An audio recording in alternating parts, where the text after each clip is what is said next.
So, I have always struggled with the right kind of knot to tie. I'll get it done, it'll be messy and ugly, and I hope no one actually saw me do it. So that's what this episode is all about. My top 5 knots that I've always wanted to learn how to do. Let's learn it together. Let's get good at that. Get good at that.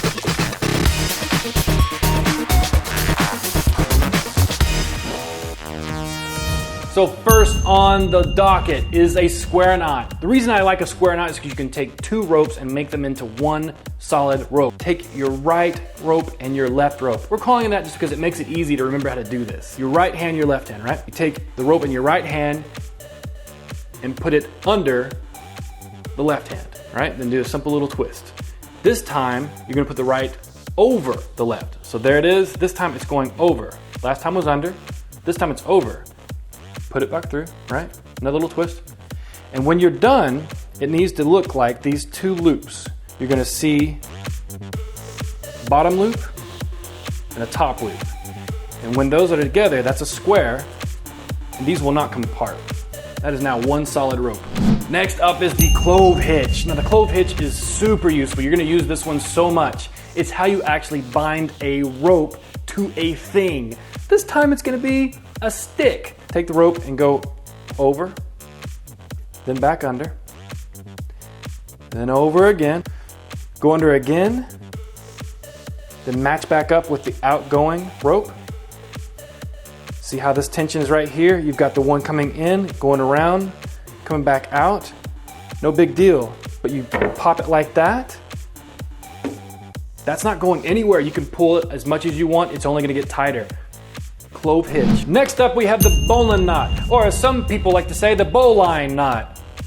Now this is the king of knots, if you can prepare yourself for that. So how do you do the Bowline Knot? Well, I'm gonna show you.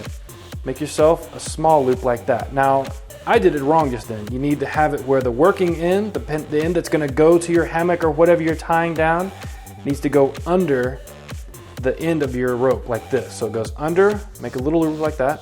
Then you've got the end piece right here. Go through the loop you just made, then around the working end, and then back through again. Making this nice little loop like this. If you pull on it, it gets super tight where it will not cinch down. You can pull on this as hard as you want and this loop will never cinch down. So there it is, the king of all knots, the Bowline Knot. Now, why do you want to know this knot? It's extremely useful. Let's put you in a situation. Let's say you're in bear country and your friend falls into quicksand. Now, if you don't know how to tie this knot, you will not successfully tie a hammock to a tree. And that doesn't sound very comfortable at all. All right, number 2 is an ugly one. Ugly as sin, but super useful. This is the exploding Ferriman friction hitch loop. First thing you're gonna do is you're gonna take your rope, pass it around your object that you want to have a loop on, right? So there it is. This is going to be your loop. Make a small loop right here on this end. And then you're going to pass it over the other end, right? You're going to make a twist. And you're going to make one more twist. That's going to give you this loop right here. You're going to take your free end, make a tiny little loop like that and pass it through. And look at that nasty mess. But you know what? It tightens down to this wonderful knot that you can adjust, right? See, look at that. You can adjust the loop. It'll tighten down nice and tight if you want. It's not going anywhere. And above all of that, watch this. You take this right here, it's gone. That's pretty good. Blech, ugly, but that is a good knot. And here it is, my number 1 knot I think is the most useful thing, the thing I wish I have known how to do, that I've been embarrassed I didn't know how to tie something down.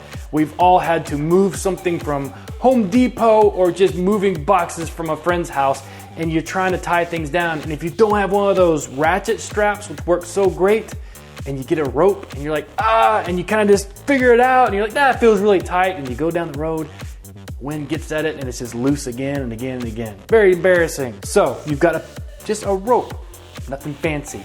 You tie a clove hitch that we learned earlier to one side, okay? Non-binding knot, basic little knot. Then you wrap this over your boxes, whatever you're trying to tie down. You just get it over that. Now you've got almost to the other end of the trailer where you're about to wrap it around the other rail. Go ahead and give yourself a little loop like that, and pull it on through. And a simple little slip knot, right? Something like that. Because what you're gonna do with this is after you wrap the rest of your rope around the rail of the trailer, you take the rest of this and you wrap it through here, pull it through here, this little knot you've made. Now you can cinch down. You've made yourself a little pulley that you can pull super hard on this, and you're gonna get this extremely tight. You're gonna get all of your cargo really bound down to the trailer. And once you get this as tight as you can go, and now you're gonna cinch this like that with your fingers, make yourself another little loop right here, wrap it underneath, and then back through like that. See? Nothing really complicated about this. And then let it tighten up around the loop you just made. It won't go anywhere. That is, you've already tightened this super tight, and you've got a loop that won't bind and won't go anywhere. And when you are done, here's the best part. You just pull on what's left, and it's free. This thing could have been under hundreds of pounds of pressure, and it would be no big deal to get undone. Same with this first little knot you did, right? Just pull on it, pops free. Done. So try it out for yourself. Learn the trucker's hitch. I swear that is the one that has been, I wish I had known that so long ago. That would have saved me so many hours of frustration. Follow along, see what you think. Write in the comments if it was hard or easy, if it worked or it didn't. But I bet you're going to be so satisfied with knowing how to do the trucker's hitch. It is going to be your most favorite skill you've ever learned. Do these things, learn something new, live a happy life.